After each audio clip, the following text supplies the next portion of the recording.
There are many people who have the limitations in their minds, who have lost that fire in their eyes.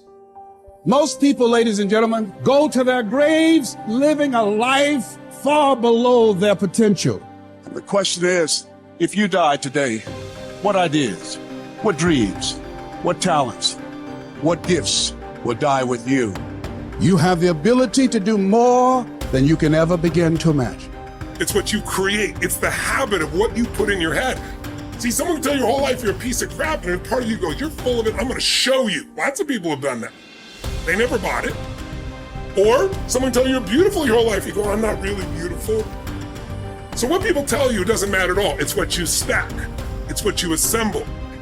You need to believe and know that you're one decision, one relationship, one meeting, one book, one thought, one something away from a completely different life. It's an effort play. If you don't have self-confidence, you've never kept the promises you make to yourself. Check that box. If you have self-confidence, you've started to keep the promises you make to yourself. So if I'm gonna get up and I'm gonna work out, I'm gonna do 10 reps in the gym, I do one more. If I'm gonna do 45 minutes on the treadmill, I do one more. If I wanna make 10 contacts in a day, I do that and one more.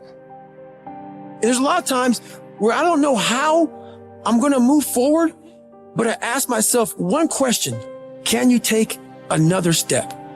And that answer is always yes. You're passing through that keyhole. But if you pass through it, then something massive opens up on the other side. And it is definitely the case that disciplinary institutions, universities, are exactly that, is they're places of guidance, and they're places to encourage people to develop the discipline that's necessary to see beyond the discipline. I mean, that's why we have disciplines, right? I mean, the words aren't there by accident. And once that discipline was established, then the disciplined mind could explode in every direction, which is precisely what happened. And that's the thing about growing up, is that when you're a teenager and a young adult, you have to sacrifice everything you could have been as a child to be the one thing that you're aiming at. But then that opens up, and the universities are part and parcel of that process. Change is automatic, but progress is not. Start today, right now. What do I really want in depth? What are the rituals that will get me there? And then get yourself to start a few of those actions and lock them in place. If you make the changes in yourself, you're gonna be proud, and no amount of money or accolades from other people can mirror the feeling of being proud of knowing you've taken back control of your life. Everything in life is always changing. We don't have to work on change.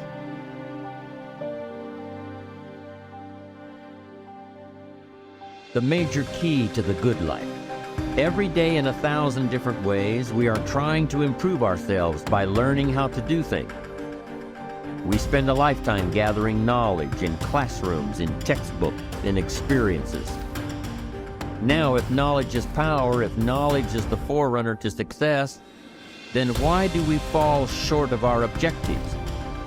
Why, in spite of all our knowledge and in spite of our collective experiences, do we find ourselves aimlessly wandering, settling for a life of existence rather than a life of substance? There may be many answers to this question.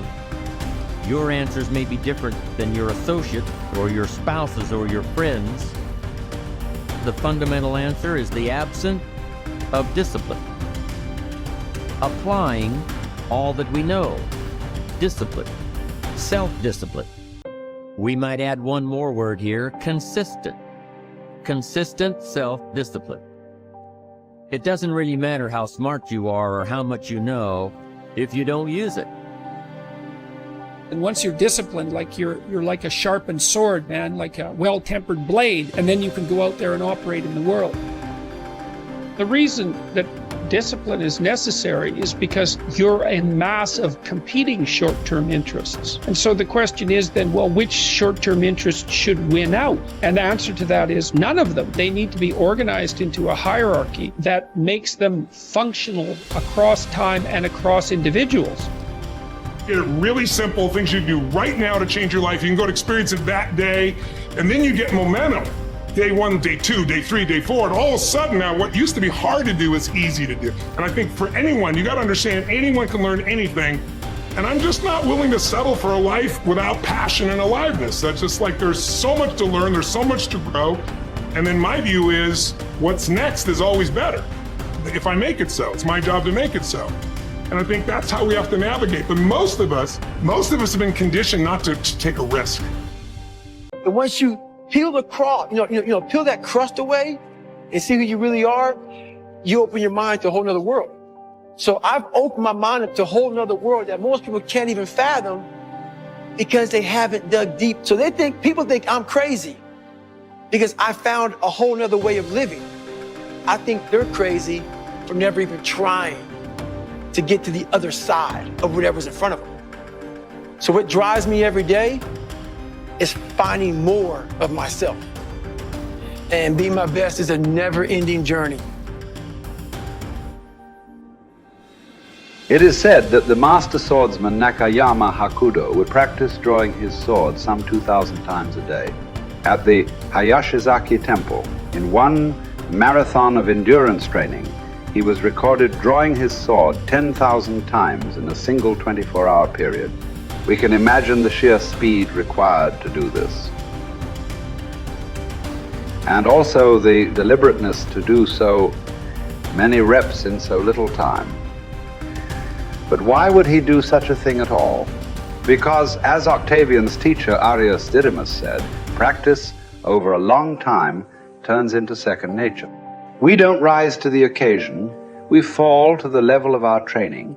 The samurai Musashi was once challenged by a warrior named Miyake Gunbei, a man who thought himself one of the best in the world. On his third attack, frustrated by his lack of success, Gunbei charged at Musashi in an aggressive lunge. Musashi, having prepared for this exact scenario countless times, replied, "That is not what you should do," then parried the blow with one sword and watched as the man gashed his own cheek against Musashi's other sword. How had he known? Practice. Chotan Siki Ren was Musashi's phrase. Training from morning to night. Oh, you've done that. Okay, do it some more. And after that, more, more, more. 1,000 days of training to develop. Musashi would write 10,000 days of training to polish. For a samurai, there was no such thing as pretty good. If a pretty good swordsman met a better fighter, he would die. It's like the Basketball Hall of Famer Bill Bradley's observation. When you are not practicing, refining, working, somewhere someone else is, and when you meet them, they will beat you or kill you. Gunbei was lucky enough to learn this lesson and live to tell about it. In fact, after Musashi treated the man's wound, Gunbei accepted that he was outmatched and became Musashi's student, training and practicing under him until he was no longer prone to the mistakes that come from such rashness. Look, this is not a drill. There is no greatness without practice. Lots of practice, repetitive practice, exhausting, bone-crunching, soul-crushing practice. And yet, what emerges from this practice is the opposite of those three feelings. Energy, strength, confidence. You deserve that. Yes, your body will burn, but that's the evidence. From that burning comes real heat, heat you can apply to your craft, to your work, to your life. The cellist Pablo Casals practiced continually late into his life, even long after he was widely considered a master, because he believed he was still making progress. In fact, we might say that progress and practice are synonyms. You can't have the former without the latter. And the latter is worthless without the former. Drawing the sword from the scabbard, thrusting, blocking. To build up your stamina for those skills, you lift weights, you do conditioning. To put it all together, you spar. It's the same with music. You can jam with other talented musicians. You can put all those sessions together to learn new songs. But before all that, as Casals did, you can simply practice your scales in your bedroom for hours upon hours. What are those scales for you? You better know, and you better be doing them. No matter what you do, practice will make you better. Florence Nightingale wanted young nurses to understand that nursing was an art that required as hard a preparation as any painter or sculptor's work. Churchill spent many evenings practicing his impromptu performances. Only you know what it will look like to train in your art like a samurai, an Olympic athlete, a master in pursuit of excellence. Only you will know what you need to practice from morning until night. what to repeat 10,000 times. It won't be easy, but in that burden is also freedom and confidence. The pleasure of the flow state, the rhythm of second nature, the quiet calmness of knowing that from the practice you'll know exactly what to do when it counts. The pride and the dependability of doing it too.